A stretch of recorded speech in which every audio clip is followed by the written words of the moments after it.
মধুবনী এখন অতীত। নতুন করে বিয়ের পিঁড়িতে বসতে চলেছেন জনপ্রিয় অভিনেতা রাজা গোস্বামী। জনপ্রিয় নায়িকার সাথে হাত পাকে বাঁধা পড়তে চলেছেন তিনি। স্টার জলসার ভালোবাসা.com ধারাবাহিকের মাধ্যমে পর্দায় পা রেখেছিলেন রাজা মধুবনী জুটি। খুব অল্প দিনেই দর্শকদের প্রিয় হয়ে উঠেছিল এই নতুন জুটি। তাদের রিল লাইফের কেমিস্ট্রি বাস্তবেও রূপ পায়। একে অপরকে ভালোবেসে বিয়ে করে রাজা এবং মধুবনী। বেশ সুখেই কাটছিল তাদের সংসার। তাহলে হঠাৎ কি হলো? কেনই বা নতুন করে বিয়ে করতে চলেছেন রাজা গোস্বামী? বর্তমানে নিমফুলের মধু ধারাবাহিকে ক্যাপ্টেন অভিমন্যু চরিত্রে আমরা তাকে অভিনয় করতে দেখছি। এই ধারাবাহিকে প্রধান নায়িকা পর্ণার ভূমিকায় অভিনয় করছেন জনপ্রিয় অভিনেত্রী পল্লবী শর্মা।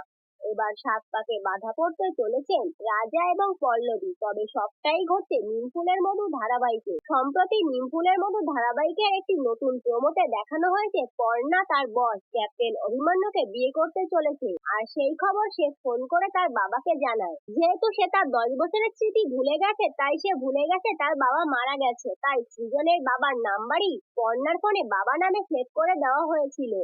পর্ণার বিয়ের খবর জানতে পেরে সৃজনের বাবা সৃজনের কাছে এসে খবরটি জানায়। সৃজন তখন বর বেশে তার পরিবারের সবাইকে নিয়ে পর্ণার বিয়েতে যাওয়ার সিদ্ধান্ত নেয় এবং পর্ণাকে বিয়ে করতে চায়। তাহলে বন্ধুরা, আপনাদের কি মনে হয় পর্ণার সঙ্গে কার বিয়ে হবে, অভিমন্যু নাকি সৃজনের? আপনাদের মতামত অবশ্যই কমেন্টে জানাবেন। এরকম নিত্য নতুন আপডেট পেতে ভিডিওটি লাইক ও চ্যানেলটি সাবস্ক্রাইব করে পাশে থাকুন। ধন্যবাদ।